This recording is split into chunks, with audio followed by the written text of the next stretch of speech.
Impact Driven Entrepreneur, episode number 42. In this episode, we're talking about resistance to funnels in an on-air coaching session. Buckle up. Welcome to the Impact Driven Entrepreneur, the podcast that helps you expand your reach and convert that reach into clients so you can lead your tribe with confidence and create change in the world while living the life you desire. And now, your host, certified business coach and consultant, Mariana Ruiz. Welcome back to the Impact Driven Entrepreneur podcast. Today, I'm going to be changing things up a little bit, and we're going to be doing an on-air coaching call with Staci Gustiuc. Staci was on the podcast before. I'm so excited. You are my first repeat guest ever. Yay. Yay. Yeah. So if you didn't listen to that one, go back and listen. She teaches people how to go from stuck to started and to really just get going in their life and to achieve their goals in their life. And today we're going to just do an on-air coaching session. All of my sessions are usually guided by the client. So we're just going to see what she needs support with and see where it goes. And she is a life and accountability coach from bigdreamsandbighearts.com. So let's dig right in. Yay, this is so exciting.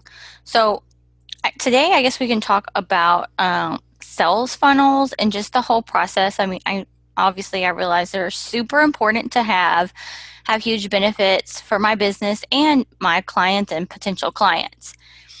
But I find myself, it just dawned on me. I was like, oh my gosh, I have so much resistance. Because I've noticed just seeing other people put out, multiple different opt-ins and things that will really help people at different levels. And I'm like, yeah. I totally don't do that. And it's not because I don't think of things to create that would be helpful. It's as soon as I have that thought, it's like, oh, crap. But then I have to create a sales funnel. And that means like 5 to 8 emails. And what am I going to put in those 5 to 8 emails? And then I have to do this every time I'm going to, put something out there to help people and grow my list. It just seems, I don't know, it seems like that's not what I want to be doing. Like, oh, this is not fulfilling. That seems like a lot of work. And it kind of sends me into like this state where I'm like, I don't know what to put. So then I just don't do it, which I know is not really helping me. Okay. So you have created sales funnels before. I want to just start there with the fact that you have created them. So it's not that you don't know what to do, right? So it's this resistance. What do you feel has happened before when you've tried to create them, or the current funnels that you have workbooks, you have a book that you have an upsell to, right? You have several funnels in your business. First of all, are you thinking about doing a new funnel, or are you wanting to optimize the ones you have? Well, I guess a little bit of both. I definitely want to work back through the one I already have for my workbook, because I feel like it's not, at the end, I think I offer a discovery call and it hasn't really been converting. So I feel like, okay, I need to work on that. Maybe there's some tweaks and stuff I can make, to make it better. And then I was also thinking of a new one.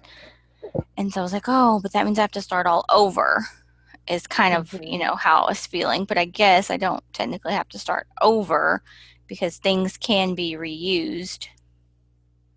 Absolutely. Yeah. So I think part of it is reframing the funnel, right? So in the 8 emails, and first of all, it doesn't have to be 8 emails. I think this is a really good first place to start. There is literally no quote unquote right and wrong number of emails, number of sequence, what that looks like. That's where you get to be creative. So I know you are creative and you always come up with great ideas, right? So you have that as a strength coming in. And I think it's just reframing it to you can use I mean, I think essentially it comes down to the point of when somebody opts into your list, they don't know you. So they have to learn who you are, what you do. So, like, we want them to work with you, right? And Mhm. then the third thing is like communicating to them what to expect, right? Because like they may have never in their life opted into something, right? So like we need to really just handhold them through that. And you're really good at helping people with accountability and with support and that kind of stuff. So I think it's like reframing the whole thing to hold on, this is just a chance for me to introduce myself and actually walk them through what I do and communicate with them and help them to see like what this experience will be like for them, right? It's not like we're going to send them email after email after email every day and like not tell them ahead of time. That's rude, right? Like Yeah, that'd be a bit overwhelming. yeah. So does that help you to at least want to be willing to give it a try or at least tweak what you have? Yes, because it definitely feels better when I'm just looking at it. It's like, okay, a lot of these people would be new to me, and so they really wouldn't have an idea, like a good idea of who I was, what kind of work I even did. Could I even help them past whatever they were opting in for? Um, and then just what to expect from whatever they opted in for, plus, just future information as regards to what I do send out to my list. So that makes sense. And then it kind of gives me some relief because I feel like it's something that I could have in like my Google Docs and I could pull it out when I wanted to create other things and Mhm. then just tweak it depending on whatever that new opt-in is, so that it still flows and makes sense. Absolutely. Yeah, like the pieces of that initial welcome sequence, you can always reuse parts of it, like your welcome story and your introduction, like hello, that's always going to be you, right? So that part can be reused for almost every single opt-in you ever create. Okay. And this is one of those things, just like everything else that I usually talk about, but it's about mastery. It's not about getting it perfect the first time. So you said part of the problem is you have some funnels that are not converting to discovery calls, right? Yes. So there's a story there around like, oh, funnels just don't work. Is that possibly true or am I totally off? Oh, I mean, I definitely feel like, it's so easy to get into that phase of like, I mean, usually if we're in entrepreneurs and in like the coaching industry, we're subscribed to other people's list. And so we can kind of see what they're sending. And you're like, oh, I would totally want to click on that. Or, I did click on that. And you're like, well, people aren't doing that for mine. So something's wrong. Like it's not working for me. Um, Mhm. but I do believe, it's just like I haven't found, I guess the sweet spot would be the right thing. um, Mhm. and going back through my stories and things that I do share, because a lot has changed. I know we talked about that. Like some of the stories I was sharing often maybe aren't, stories from my ideal client. Yes, exactly. So what I would love to do is like look at what that initial welcome story is and make sure that that's drawing in that person that is your ideal client. Um, That's a good idea. so that's one area, right? And then the reason that they opt in, like if the problem, I mean, it will depend on what your data is. Do you have data? I mean, I could always pull it up, like how many opens I have for like each email in the sequence. Yeah, like what's your conversion rate on the landing page? On the actual page, can you tell that from I think you use Squarespace, right? Yeah, I don't think it shows me very far back, but I did talk to my designer because she uses Squarespace too, and she said there was an app that I can get through Squarespace, and it goes on the phone, and she said it's going to give me way more information. So that's something I need to download. Okay. So I would get that so that we know what we're working with, because if we know that like if 100 people land on this single page and only 5 opt in, I know that's where my blockage is, right? Like I know that's where people are not going to the next phase, right? Okay. If I know that I've promoted it every single day, 20 times a day, or I'm driving tons of traffic like on social media to it, but nobody's clicking over and landing on that page, then I know that the blockage is in how I'm advertising it. Or maybe it's like the actual title or what the opt-in actually is. Okay. Okay. So we can, with these numbers and this data, specifically like how many people landed there and how many people converted, that's what I need to know in order to say like this is where the blockage is. Okay. Okay. So looking up how many people actually ended up on the page. Mm-hmm. Okay. The other thing is throughout that sequence, right? So if the story doesn't match like, why they opted in, or like it's not relatable to that person, they're not going to continue on, right? So it's every step. I mean, this is why I love funnels, because we can just like, it's not about us or like us sucking or doing something wrong. It gives you all the data. And so you can just look at like based on the numbers. And I know you started to do this a few weeks ago, like looking at your open rate and your click through rate. Like based on the numbers, we can really start to see what is working and what is not working.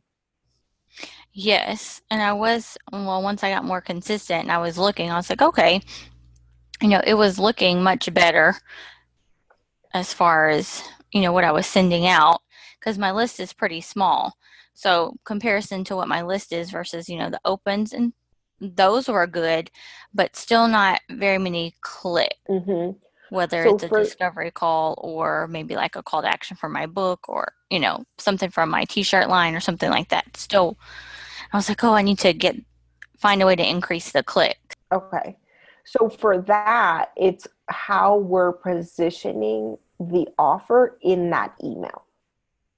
So like the reason that the people aren't clicking to the next step is because of the copy is just not convincing them to click. Like they're not ready to buy.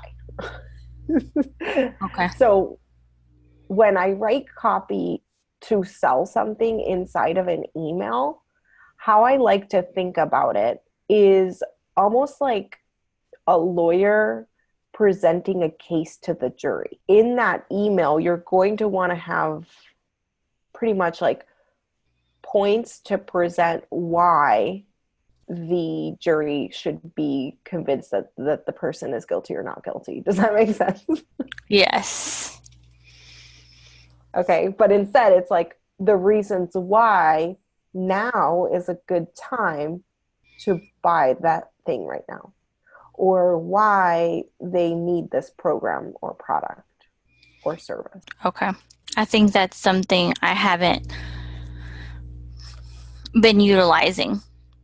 Like Mm-hmm. I was noticing, I do like a lot of checking in with people, via messenger or email, Mm-hmm. just like checking in, following up, seeing what's going on. And I noticed that within like 1 week's time, I was talking to different people, and like 4 different people told me they were separated or going through a divorce. And I thought, that's so odd. How is it that many people in just 1 week that I've talked to? Um, Mm-hmm. so something was like, yeah, but I've never been divorced. So, I don't know, how would that mean anything, for me to be able to help them was kind of, what I was thinking. Like, how could I help them through that? I know it's got to be, a difficult time, whether, you're the one filing or the other person is, it's definitely a change in your life. And I was talking to somebody else and they were like, Stacy, hello, your book. And I was like, yeah, but I've not Mm-hmm. been divorced. And they're like, that doesn't matter. You were in a relationship for many years and, you left, you started over. So whether you were divorced or not, that part really doesn't matter. Um, you have several different stories in your life that are in your book that shows, new chapters may be scary and they may be hard, but they're not impossible. And so much so many better things can come from it. And I was like, oh, I didn't even think about it like that. Because the next thing that comes up for me was like, well, I don't want to ever seem insensitive. So if I'm talking with someone about things like that are sensitive topics, I feel like, oh, well, if I'm inserting, hey, I wrote this book and, blah, blah, blah, I feel like they're going to feel like I don't hear them. Um, like, oh, yeah, I just shared that with her and now she's trying to sell me her book. Like, I don't want it to ever come across that way. So I think that's why I won't share anything that I'm working on, because I don't want people to think I'm insensitive to what they're telling me, or I don't hear them, because I do very much. I feel that, the opposite way. I care a lot and I don't want them to feel like I don't hear them, because I do. And I do want to be able to help them out in some way. And so she was like, well, helping them out would be, obviously you're listening to them and you're empathetic and you don't discredit whatever they're saying, but you could point out some things and, why you feel like your book would help them, and ask them if they're interested and to know more. And if they are, then you give them the link, and, if not, then they're not. It's not like you are slapping them in the face. Yeah, I totally agree. So I think this comes down to like owning the value of your expertise, right? Like you left a toxic relationship.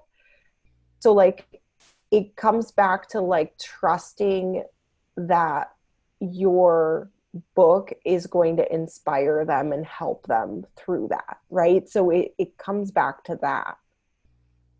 Does that make sense? Yeah. And once y'all say that, it's like, okay, yeah, I guess I felt like, oh, it has to be 100% relatable. I have to have went through the same experience, and, or they're going to feel like I don't get where they are. And I just always have that fear. That's one of those fears of, what other people think, where to me, the worst thing someone could think about me would be that I'm being insensitive to where they are and I'm just trying to make a profit. Like, to me, that's like the worst thing anybody could think about me. Yeah. So let's talk about a couple things here for a second. I'm going to come back to that one, but yesterday on the group coaching call, I made a really, like, it was kind of like a joke, but it was also really realistic. I feel like this happens in the coaching industry a lot, where it's like you only can teach from a place of you learned it through your own life experience. And I think that it gets to a point where we are trying to have gone through that exact thing so much that we actually hurt our own progress.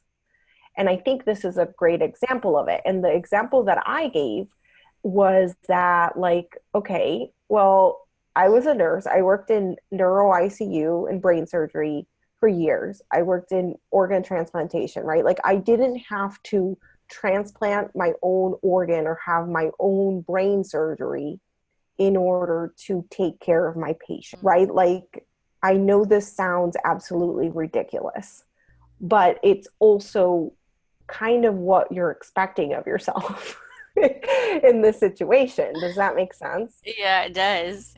Yeah, really.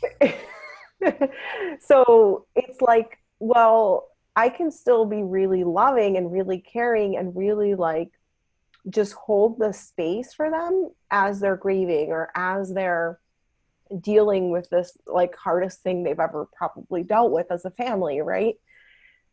But I can do it in a way that doesn't make me uncredible, right? Like that doesn't make me any less credible. That's true. And especially for you, and I don't think like for everybody else listening, like ignore this part, but like for you, Staci, like you have a degree in this, right? Like, I know. so And I it's always feel like I don't know why I struggle with that. I'm like, I do have a degree in psychology, but for some reason I have this block about, well, what did I really learn from that?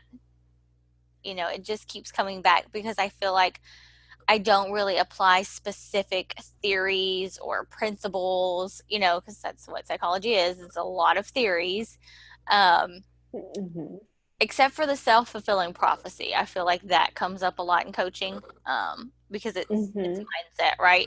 So other than that, I feel like, oh, well, what did I really take away from that? Other than, I learned how to, manage and balance life, in sort of a chaotic way, because it's a lot. Um, and I learned a lot about myself going through it. And then I learned that I could do it being a first generation college graduate. But I think because I didn't get out of it in the end what I had expected to get, I guess, leaves me feeling like I didn't get anything, if that makes sense. It's kind of weird. Yeah, but at the same time, like, is that another unrealistic expectation you're setting, or right, or like another excuse to not really own your genius? Oh, I'm sure, because I don't feel like it's my genius.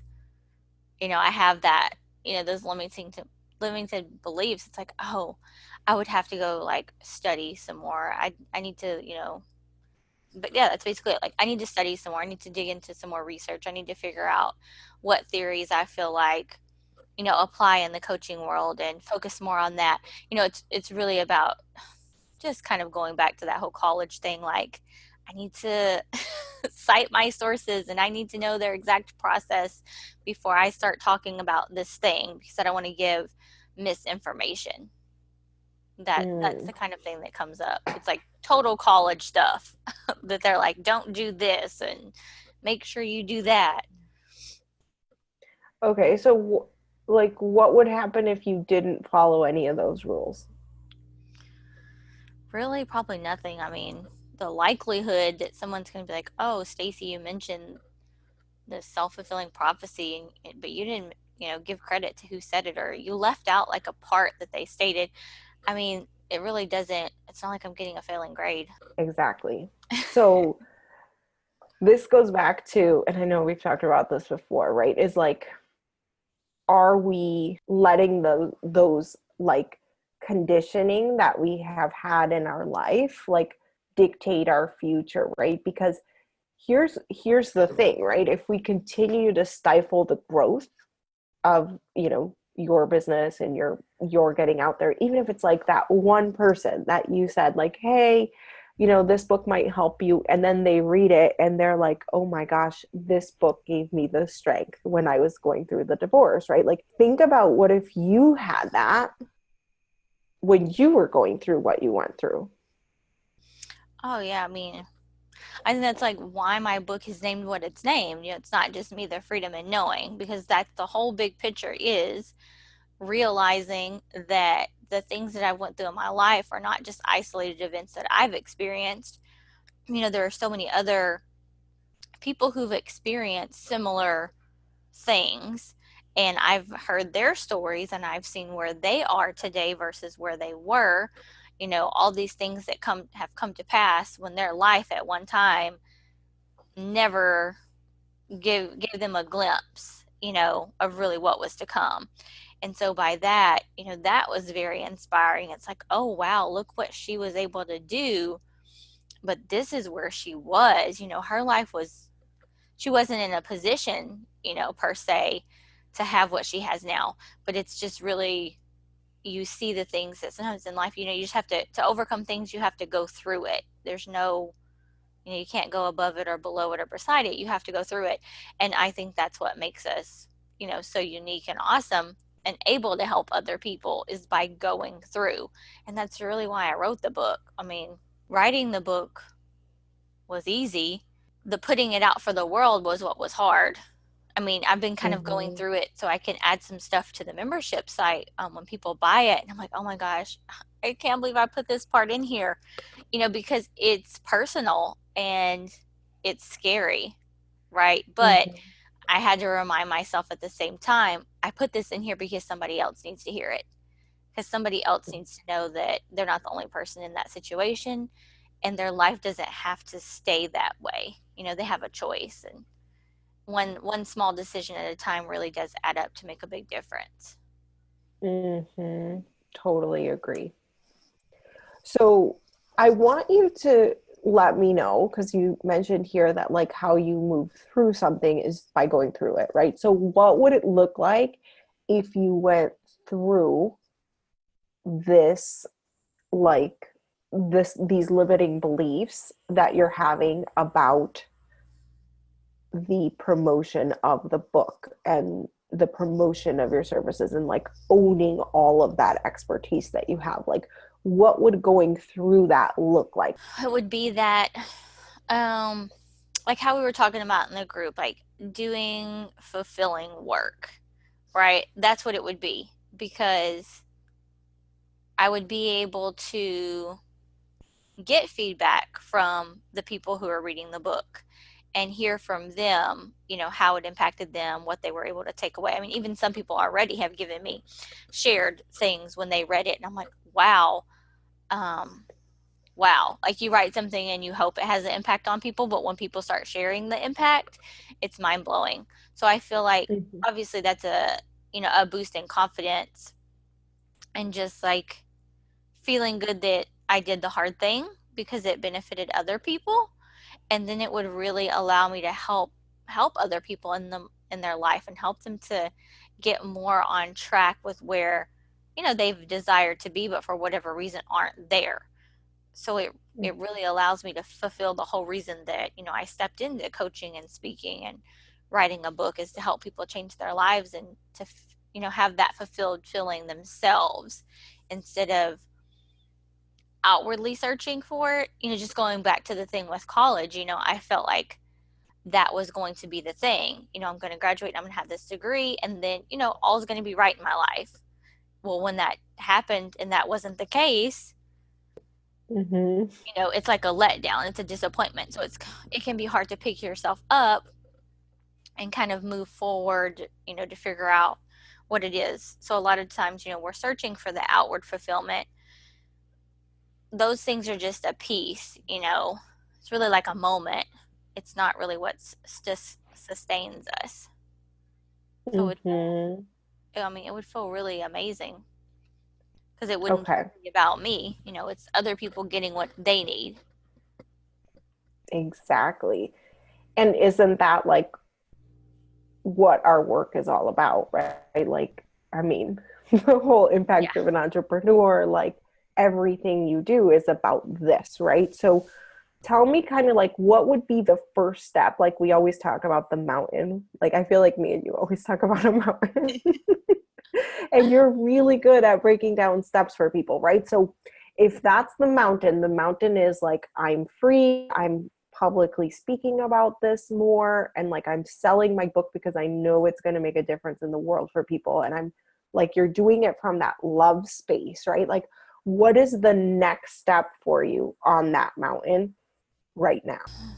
Actually sharing it with people, like literally Mhm. going back through some of the people that I have followed up with recently, and that have shared different life things, whether they're still in college working on furthering their education, or they're going through divorce, or no matter what it is, really reaching back out and saying, I've actually thought about, I've still been thinking of you, and I did write this book, and this is what I think it would do for you, and offering it to them, because I feel like that now that I didn't offer it, I'm doing them a disservice, because it's a resource that they don't know about.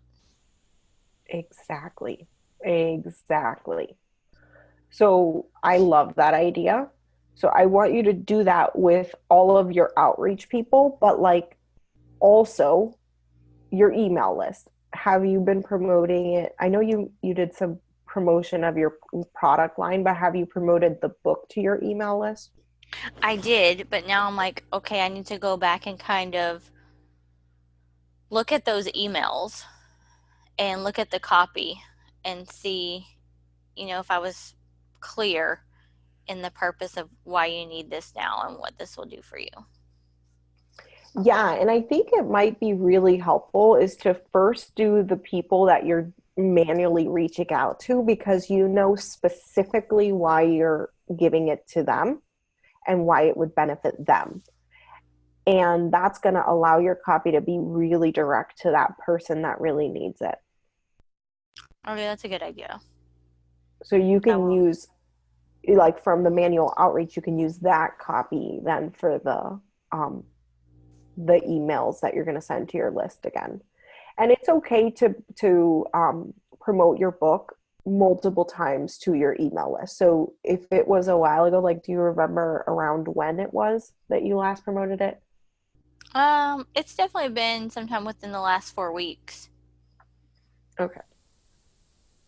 So I would do it again because it's been a month. Okay. Yeah, I'll go through and look to know exactly like when I did, because I know I was doing it more often because I was like, oh, I don't really mention this. Um, and then because it is so diverse and just the different examples and different things, it's like so many different people could use it in different stages of life. And I'm sure I'm not listing all those out in the email. Hmm. So you might even pitch it like to nichely, right? Or like if you segment in your list, you could just segment those people, right? So if it's because I know you serve people like with career changes and with relationship struggles, right? So you can kind of segment that or tailor it to that audience a little bit more. Like 1 month you promote it more as for relationships, another month you promote it more towards career change. Does that make sense? Yes, I hadn't thought about that. Because it's like the more specific that you can be, the better. That's true. A lot of people are on my list from getting my Stuck to Started workbook, which helps people. We all have so many different ideas of things that we want to do or we have to do. And the list can get pretty long and overwhelming. And so the whole, well, where do I even start? At this point, I can't even identify what is top priority. And even identifying that, you're kind of like, okay, well, now where do I go? And so the workbook really helps people with that, being able to kind of get everything out of their head and get it organized and, really be able to see it to identify their top three things and then really walking them through connecting to the goal so that they'll Hmm. fulfill it, so that they take it deeper and they really know the true importance of it. And once we have that, it's much easier for us to move forward daily. So a lot of people are on my list for that reason. Okay. So I would um, send to that whole segment all about that. Does that make sense? Yes. Okay. I didn't think about doing it in different segments. Hmm. And I want to also say here, because I know you do speaking, like not only are you on a speaking tour right now, but like also you do a lot of podcast guesting. You like my I new verb. do. I love it. It's so um, much fun. but so what I would like to encourage you to do is to go on a podcast speaking tour specifically to promote the book. A podcast speaking tour. Huh. So what would that look like? So that would essentially mean you're going to take like the main areas of focus for the book, and you're going to pitch like a bunch of podcast hosts for each of those areas, um, based on their audience, of course. And like you're going to make it really customized and everything. And you know how to do that because you've been doing podcast speaking for a long time. You might even reach out to a lot of the guests you've been on before and just see if they want another guest, but specifically about this new topic, right? And you're simply just going to say, like mention your book specifically. Like that's the goal. Oh, okay. So I get it. So when I'm taking those, like the main areas for my book, those are just the stories and different things I'll share because it's really easy to talk about. Well, in my book, I talk about this or go, more in detail. I know a lot of podcasters ask for like an opt-in, but I know that's normally something free. So I always have been hesitant to say, "Hey, can we link my book?" But do you think that that's a bad thing per se? I mean, it's not like a high-end offer. It's less than $16, so I feel like it's not crazy. Yeah, so a lot of people will just promote your book for you if it's a podcast guest. Like I've had people on this show even like promote their book. Um, so a lot of people make an exception for books. So you'll want to talk to the specific host and ask them if it's okay. But even if they say no, what I want you to do is promote an opt-in, even if it's the stuck to started. And right now you're not promoting the book in the back end funnel because you're promoting, is that the one that you're promoting discovery calls? Yeah, but I guess I mean, that's actually, you gave me an idea. It could be the book.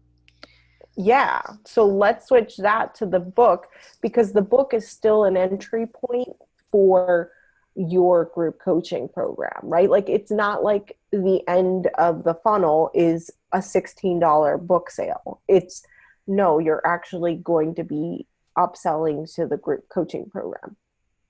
That's true because it will take them so much further. I mean, just reading it and getting, all the insights and ahas from there, but they will get access to the VIP membership site, which I'm still trying to decide like how long, that should be for free, which that membership site will walk them through their own personal transformation.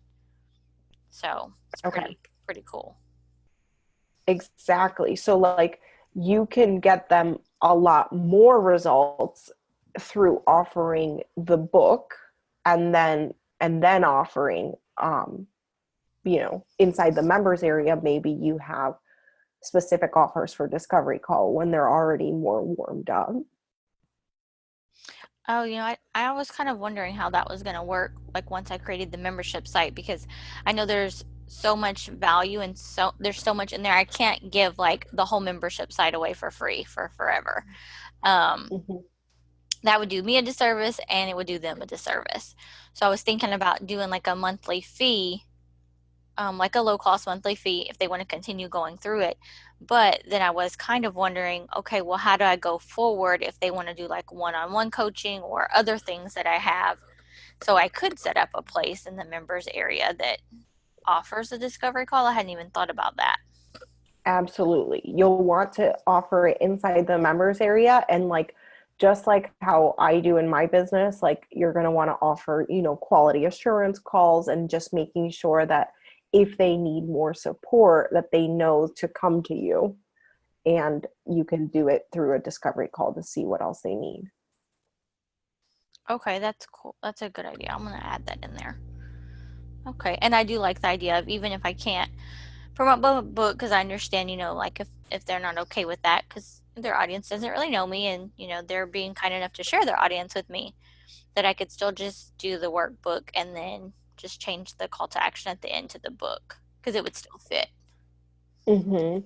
And the good thing is like you'd be able to track that still, right? So like if discovery call is not working, first of all, like me and you can look inside the Google Doc and everything like at those specific numbers and make a final decision. But if discovery calls aren't working because people aren't doing it, like let's give this a try, right? Like marketing's all about A/B testing and trying, right? So like let's do a try with this with the book and see what that converts out, what that clicks out, right? Like it's worth a try. I agree. I agree. I think it would be a good idea just to try it out and see what the difference, if there is a difference, and then, kind of go for there. If it's something I need to stick with or if I need to start looking at other things to do. Mm-hmm. I think I Exactly. went with discovery call because that just felt like, oh, that's, just what you do at the end pretty much. But what works for other people may not be working for me. Yeah, and it can be a million different reasons, right? Like maybe it's just not the right time, or maybe like it's the copy. Like there's just a million things. And so it's not that that's, I mean, it's always up for change. That's true. That's true. And I'm open to tweaking it and working on it. It's kind of cool when you can start to see a difference in an area that you did change. Yeah, like when we worked on the open rates. Yes. Oh yeah. It's cool to be able to see that. Like, oh, okay, this works so much better. I need to focus here.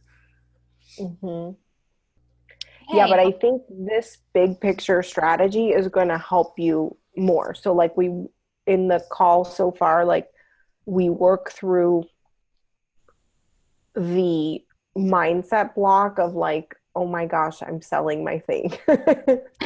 And um, you mentioned that like for you to go through that, it would be doing fulfilling work and getting feedback about the book and feeling good that you did the right thing in getting it into the hands of people that really needed it. Right? Yes, definitely. So then we came up with the plan, which was to share it more with people. And then you decided we're going to tweak that initial funnel sequence to actually promote the book instead of discovery calls and give that a try. Of course, like we can look inside like the Google Doc for everyone listening, by the way, like we look in, I'm a consultant, so I will look at everything that she's working on in the back end. So we'll look at that. And then we're going to do the speaking tour to promote the book specifically. Yeah, I like that. Yeah. That'll be, I feel like, I can breathe a little bit. So I was starting to feel like that. I knew there were things that I needed to change and I needed to do to try to get things to work and flow better. But, I was Mm-hmm. stuck in my own head of like, oh, anytime I'm going to sell something, I always go through that phase of, oh my gosh, I'm going to sell this thing. And I have all those Mm-hmm. mindset blocks like every single time, no matter what it is. Yeah, and it's just like part of, working through it, like you said, right? It's like we have to just work through that and get to the next side, which is us getting to help the people that we were meant to help with the work that we're doing. That's so true. Yay. Awesome. I'm so excited. Awesome. And then I think one more thing that I'm like still kind of having as a loose end in my head is with your ongoing membership site, we can talk about what that offer will look like. Did you promise them like a certain number of months for free, or like what have you already promised them, if anything? I just mentioned that it was for free. I didn't give a certain date because I have to go in and look at member space and see exactly what they're going to allow me to do. Okay. So we can work on those details like in the group later. Um, and we can just like iron everything out. But I think it's more than generous for you to give any of it for free. So I think like a 7 or 14 day trial is plenty.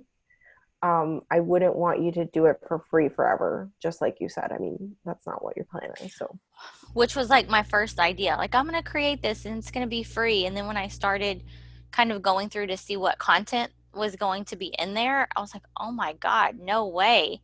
This is like way too much stuff to give away for free. And then logically thinking too, it's like, yeah, but I'm investing in a designer to make the course so that I don't have to spend the time making it. I just create the content, and creating the content is going to take, I'm still not actually honestly done adding in videos and other things that I've seen going back through the book again. I can add this. So there's just no way to compensate for my time and paying a designer and all that. It would just make no sense. perfect. Okay, I'm glad we're on the same page for that. So we'll make decisions moving forward on that. Like once things are more settled with the membership site. But I think for now you have plenty to work on with the current funnel, and then with like pitching to new podcasts and like reaching back around to those places that you've already spoken at. Yeah, I'm excited because a lot of those podcasts that maybe I didn't mention my book, or my book probably wasn't even available. So it'll be something new for them as well. Awesome. Awesome. Yay. Thank Okay. you. I'm so excited for you. This is so much fun. As always, I love chatting with you. Thanks for tuning in to another episode of The Impact Driven Entrepreneur. To connect with Staci further, go to bigdreamandbighearts.com. And I hope you enjoyed this laser coaching session. This is a lot of what our coaching is like. And like I said, I'm a coach and a consultant. So I actually take a look at all of that back end stuff of her funnel and help her to actually do it, manually, not just tell her what to do, but also help her and like take her along the process as we're working on the actual physical document and getting that out there. So that is one thing. There's another thing that I feel like I need to tell you. We kept mentioning the group there, and the group that I'm talking about there is the Impact Formula. That is my signature program that helps you to grow and scale your business. And so we have a members area as well, like with training videos, as well as a Facebook group. And that Facebook community has become this amazing mastermind of super talented people just like Staci, who are, masterminding together and coming up with solutions and innovations for their own businesses, as well as my support, obviously, like along the way. But it's just like the energy that's in that group has just been so amazing and incredible, as you can tell, right? Like with people like Staci in the program, it's going to be like a different kind of group program. So that is kind of like a recap of everything. Now, if you feel like you would benefit from a session like this, where we get really clear on what's going on in your business and what needs to happen to increase your profit and impact, then go ahead to impactdrivenentrepreneur.com and click on schedule a session right at the top. It's a pink button. You can't miss it.